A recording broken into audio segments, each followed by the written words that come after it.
엄마, 여기서 잠깐만 서 있어. 날 추우니까 어디 가지 말고 딱 여기 있어야 해. 살을 애는 듯한 칼바람이 제 뺨을 후려칩니다. 저 멀리 검은색 세단이 미끄러지듯 요양원 정문 비탈길을 빠져내려가고 있습니다. 저 차는 제 아들의 차입니다. 아니, 방금 전까지 제 목숨보다 귀하게 여겼던 아들이라 믿었던 짐승만도 못한 그놈의 차입니다. 40년 시장 바닥에서 반찬을 다듬으며 손가락이 굽어지도록 악착같이 살아온 세월이 떠올랐지만 저는 울지 않았습니다. 대신 입고 있는 점퍼 주머니에 손을 깊숙이 넣었습니다. 손끝에 닿는 차가운 플라스틱의 감촉. 하지만 놈들은 꿈에도 모를 겁니다. 제가 놈들이 떠나는 뒷모습을 보며 절망에 빠진 게 아니라 서늘한 살기를 다지고 있다는 사실을. 자, 이제 시작할 시간입니다. 오늘 아침 아들 녀석은 평소와 다르게 살갑게 굴었습니다. 엄마, 날씨도 좋은데 바람이나 쐬러 가자. 엄마 좋아하는 갈비탕 맛있는 집 예약했어. 그 말에 속는 척 고개를 끄덕였을 때부터 낌새가 이상했습니다. 차에 오르자 며느리 미란이가 조수석에 앉아 콧노래를 흥얼거렸습니다. 차 안에서는 역겨울 정도로 진한 향수 냄새가 진동해 속이 울렁거렸습니다. 저는 차 뒷좌석 구석에 몸을 웅크리고 잠든 척했습니다. 노인네가 잠들면 귀도 먹고 눈도 먼 줄 아는 그 어리석음이 놈들의 혀를 풀게 만들었습니다. 차가 고속도로를 빠져나와 한적한 국도로 접어들었을 때쯤 미란이가 입을 열더군요. 자기야, 이번엔 확실하게 처리해야 돼. 대부업체 독촉 전화 하루에 수십 통 오는 거 알지? 제 아들의 목소리가 들립니다. 알아. 근데 그래도 엄마잖아. 미란이가 차갑게 웃습니다. 왜? 너희 엄마 상태 좀 봐. 밥 먹다 깜빡하고 밤마다 헛소리하고 저러다 가스불이라도 켜놓고 나가면 그 12억짜리 아파트 홀라당 태워먹는 거야. 저는 눈을 감은 채 가만히 듣고 있었습니다. 미란이는 계속 말합니다. 22억을 노인 혼자 관리하는 게 더 위험하지. 성년후견인 제도도 다 이런 경우 때문에 있는 거고. 차가 요양원 입구에 멈춰섭니다. 아들 태수가 제 팔을 붙잡습니다. 엄마, 여기서 잠깐만 서 있어. 날 추우니까 어디 가지 말고 딱 여기 있어야 해. 그렇게 말하는 놈의 눈동자가 불안하게 흔들립니다. 모든 것은 석 달 전 그 밥상 머리에서 시작되었습니다. 유난히 비가 많이 오던 어느 저녁이었습니다. 평소에는 손에 물 한 방울 묻히기 싫어하던 미란이가 웬일로 저녁상을 차리겠다고 나섰습니다. 식탁 위에 올라온 것은 제가 좋아하는 소고기 무국이었습니다. 그런데 국물을 한 숟가락 입에 넣는 순간 혀끝을 찌르는 듯한 기분 나쁜 쓴맛이 느껴졌습니다. 단순히 간을 잘못한 맛이 아니었습니다. 쇠맛 같기도 하고 쓴 약을 억지로 삼킬 때 나는 그런 비릿한 맛이 섞여 있었습니다. 얘야, 국이 좀 이상하다. 맛이 왜 이러니? 제가 숟가락을 내려놓자 맞은편에 앉아있던 미란이의 눈동자가 순식간에 흔들렸습니다. 아주 찰나였지만 제 눈에는 똑똑히 보였습니다. 그날 밤 저는 잠든 척하며 놈들의 대화를 엿들었습니다. 이거 진짜 괜찮은 거야? 엄마가 눈치채면 어떡해? 걱정 마. 이 약 냄새도 없고 색깔도 없어서 몰라. 그냥 노인네들 먹으면 기력 빠지고 잠만 자게 되는 거야. 서서히 기억력도 감퇴하고 병원 가면 자연스러운 노화에 의한 치매 초기 증상이라고 진단 나올걸. 그러면 그때 바로 성년후견인 신청 들어가는 거야. 그 말을 듣는 순간 온몸의 피가 거꾸로 솟구치다 못해 얼어붙는 것 같았습니다.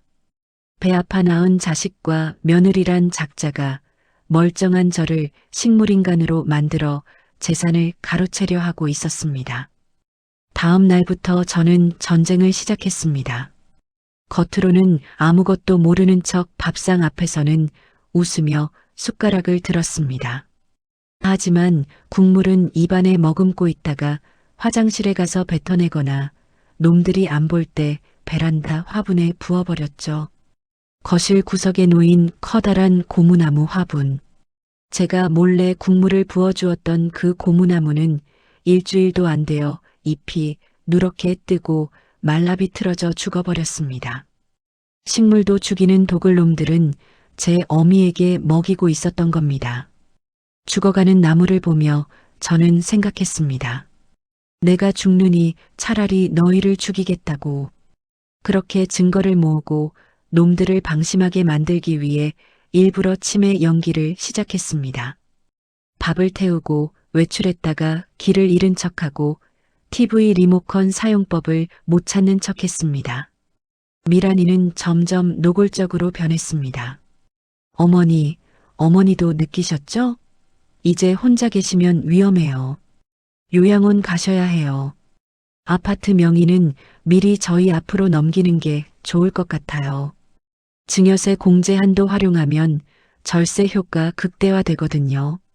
어느 날 아침 통장 정리를 하러 동네 은행에 갔습니다. 창구 직원이 저를 보더니 큰 소리로 말합니다.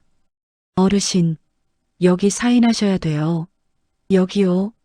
마치 제가 귀가 먹은 사람처럼 아니 귀가 먹었다고 단정하고 고함을 지릅니다. 뒤에서 기다리던 사람들이 저를 힐끔거립니다. 저는 조용히 말했습니다. 나 귀 안 먹었어요. 창구 직원이 민망한 듯 웃으며 옆 직원에게 속삭입니다. 요즘 어르신들 혼자 오시면 진짜 힘들어. 보호자 동반 의무화했으면 좋겠다니까. 그 말이 제 귓가에 또렷하게 들렸습니다. 저는 아무 말 없이 서류를 받아들고 은행을 나왔습니다. 다음 날 시장 입구에서 옛 단골 손님을 만났습니다. 아이고, 정혜 씨. 요새 많이 힘드시다며? 며느리가 그러던데 건망증이 심해졌다고. 아들이 잘하네. 재산 관리 미리 넘기고. 나이 들면 사고 치기 전에 자식한테 맡겨야지. 저는 억지로 웃으며 고개만 끄덕였습니다. 돌아서는 제 손이 미세하게 떨렸습니다. 그날 저녁 저는 35년 지기 친구 옥순에게 몰래 전화를 걸었습니다. 옥순아, 나야. 지금부터 내가 하는 말 잘 들어. 옥순이는 시장에서 건어물 가게를 하던 친구였습니다. 저와 함께 새벽 3시에 일어나 장사를 시작하고 함께 손님들한테 욕도 먹고 함께 돈을 모았던 단 한 명의 전우였죠. 저는 옥순에게 진짜 인감도장과 중요한 서류들을 맡겼습니다. 우리 집 안방 장롱 밑바닥에 보면 빨간 보자기에 쌓인 도장 하나가 있을 거야. 그거 지금 당장 네가 챙겨놔야겠어. 놈들이 그거 찾으러 곧 들이닥칠 거야. 그리고 시장 전파상에서 초소형 녹음기를 샀습니다. 기계치인 제가 이 녹음기 사용법을 익히느라 돋보기 안경을 쓰고 밤새 설명서와 씨름했던 걸 생각하면 지금도 목이 맵니다. 며칠 후 미란이가 저를 병원에 데려갔습니다. 미리 짜고 온 의사가 간단한 검사 후 말합니다. 경도 인지장애로 보입니다. 치매 초기 증상이네요. 보호자분이 잘 살펴보셔야 합니다. 돌아오는 차 안에서 놈들은 완전히 방심한 채 대화를 나눕니다. 자기야, 이제 됐어. 다음 주에 법무사 오면 도장만 찍게 하면 끝이야. 근데 엄마가 눈치채면 어떡해? 저 상태로 뭘 알아? 그리고 설령 알아도 어쩔 건데? 이미 치매 진단 나왔잖아. 법적으로도 성년후견인 선임 가능한 상태야. 우리가 나쁜 것도 아니고 노인네 혼자 20억 넘게 관리하는 게 더 위험하지. 이게 진짜 효도야. 저는 뒷좌석에서 잠든 척하며 주머니 속 녹음기 버튼을 꾹 눌렀습니다. 찰칵. 조용한 소리와 함께 녹음이 시작됩니다. 덕분에 차 안에서의 대화는 하나도 빠짐없이 녹음되었습니다. 미란이의 표독스러운 목소리도, 아들의 비겁한 동조도, 심지어 놈들이 낄낄거리며 나누던 농담까지 전부 다요. 아들과 며느리가 저를 요양원 앞으로 버리고 간 그날 오후, 저는 옥순이의 도움을 받아 콜택시를 타고 다시 집으로 돌아왔습니다. 문 밖에서 아들의 목소리가 들렸어요. 누군가와 통화하며 굽신거리고 있었죠. 네. 사장님, 내일이면 확실합니다. 네. 입금 바로 해드릴게요. 이자는 좀 깎아주시는 거죠? 네네.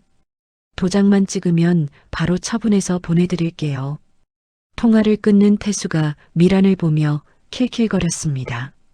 여보, 드디어 끝나네. 이 지긋지긋한 노인네 수발도 끝이고 빚도 다 청산이야. 우리 빚 9억 갚고 나면 남는 게 한 13억 되니까. 귀를 기울이던 저는 주머니 속 녹음기를 만지작거렸습니다. 13억? 꿈도 야무지구나. 너희에게 남을 건 차가운 철창뿐일 게다. 오후 1시 55분. 초인종 소리가 정막을 깼습니다. 딩동. 왔다. 미란이가 화색이 돌며 현관으로 뛰어나왔습니다. 제 재산을 처분하기 위해 부른 법무사라고 생각했겠죠. 하지만 다시 돌아온 제 모습을 보자 미란이는 귀신을 본 듯 화들짝 놀랐습니다. 어머니, 여길 어떻게 아들 역시 크게 놀라 입을 다물지 못하더군요. 저는 대답 대신 아들과 며느리를 지그시 노려보았어요. 그리고 곧 이어 들어온 사람은 검은 가방을 든 중년 사내였습니다.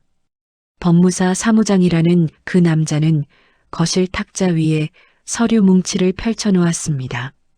부동산 매도용 인감증명, 위임장, 증여계약서, 그리고 빚 변제를 위한 근저당 설정 계약서들. 그 종이 한 장 한 장이 제 피와 땀으로 일군 이 집을 갈기갈기 찢어갈 칼날들이었습니다. 자, 마침 어머니가 계셨네요. 어머니, 여기 그리고 여기에 도장만 찍으시면 됩니다. 그러면 아드님이 편안하게 모신다고 하니까요. 사무장이 제 손에 인주가 묻은 도장을 쥐어주었습니다. 태수가 제 옆에 바짝 붙어 앉아 제 손을 감싸주었습니다. 녀석의 손바닥은 긴장해서인지 축한 땀으로 젖어 있었습니다. 엄마, 그러지 말고 빨리 찍어줘. 응? 제 손이 덜덜 떨리기 시작했습니다. 연기가 아니었습니다. 분노가 평생을 바쳐 키운 자식에게 배신당했다는 그 참담한 분노가 손끝을 타고 올라와 온몸을 진동시켰기 때문입니다. 도장이 서류의 인감란 위에서 허공을 맴돌았습니다. 1cm, 5mm, 도장이 종이에 닿기 직전이었습니다. 그 순간 저는 어젯밤 혼자 안방에 앉아 오래된 사진첩을 펼쳤던 기억이 떠올랐습니다. 태수의 돌잔치 사진, 빨간 돌복을 입고 환하게 웃던 그 아이. 초등학교 입학식 사진, 제 손을 꼭 잡고 학교에 가던 그 아이. 대학 합격 통지서를 들고 찍은 사진, 저를 꼭 안아주며 고맙다고 울던 그 아이. 제 손이 사진 위에서 멈췄었습니다. 입술을 깨물었습니다. 거실에서 미란이의 목소리가 들렸습니다. 오늘이면 끝이야. 도장 찍으면 바로 요양원 다시 데려갈 거니까. 저는 사진첩을 천천히 덮었습니다. 눈가가 붉어졌습니다. 혼잣말처럼 중얼거렸습니다. 내가 뭘 잘못한 걸까? 손으로 얼굴을 감쌌습니다. 어깨가 작게 떨렸습니다. 새벽 3시에 일어나 반찬을 다듬던 40년. 손가락이 굽도록 김치를 담그고 젓갈을 버무리고 장사를 하던 40년. 그 모든 시간이 이렇게 끝나는 걸까요? 하지만 저는 천천히 손을 내렸습니다. 눈빛이 변했습니다. 더 이상 눈물은 없었습니다. 아니지. 내가 잘못한 게 아니야. 서랍에서 녹음기를 꺼냈습니다. 재생 버튼을 눌렀습니다. 미란이의 목소리가 흘러나왔습니다. 22억을 노인 혼자 관리하는 게 더 위험하지. 제 입가에 차가운 미소가 번졌습니다. 그래, 잘못한 게 아니야. 이제 내 인생의 마지막 장부는 내가 쓸 거야. 그 기억이 스쳐 지나가는 순간, 쾅! 제가 갑자기 도장을 쥔 손으로 탁자를 내리쳤습니다. 고막을 찢는 듯한 괴음과 함께 정적이 흘렀습니다. 놈들은 제가 발작이라도 일으키는 줄 알고 긴장한 기색이 역력합니다. 하지만 저는 천천히 고개를 들었습니다. 초점 없던 제 눈동자가 또렷하게 놈들을 응시합니다. 이 도장은 안 되겠다. 네, 그게 무슨... 엄마, 저는 쥐고 있던 도장을 거실 바닥으로 집어던졌습니다. 도르륵 굴러간 도장이 미란의 발치에 멈췄습니다. 그건 가짜니까. 뭐라고요? 어머니, 지금 제정신이세요? 미란이가 비명을 지르듯 소리쳤습니다. 저는 품 안에서 옥순이가 챙겨다 준 진짜 인감 도장을 꺼내 보란 듯이 들어 보였습니다. 붉은 인주가 묻은 진짜 도장의 서늘한 기운이 놈들을 압도했습니다. 그리고 다른 주머니에서 그동안 놈들의 패륜적인 대화가 녹음된 녹음기와 쌀독에서 꺼낸 찢어진 계약서를 꺼내 탁자 위에 탁 하고 올려놓았습니다. 이게 진짜지? 그리고 이건 너희들이 날 요양원에 고려장시키고 이 집 팔아먹으려고 작당한 증거들이고. 거실의 공기가 순식간에 얼어붙었습니다. 태수의 얼굴에서 핏기가 싹 가시는 게 보였습니다. 입을 뻐끔거리는 꼴이 물 밖으로 나온 붕어 같더군요. 미란이 사색이 되어 주저앉았습니다. 이게 다 뭐야? 치매라며? 똥오줌도 못 가렸는데 어떡해. 저는 차갑게 웃었습니다. 미친 척이라도 안 했으면 너희들이 주는 그 하얀 가루약 먹고 진짜 송장이 됐을 테니까. 너희들이 내 국에, 내 약에 뭘 탔는지 내가 모를 줄 알았냐? 제가 약 봉투를 꺼내 흔들자 태수가 떨리는 목소리로 변명하려 듭니다. 엄마 오해해요. 우리는 그냥 엄마 편하게 해드리려고. 편하게?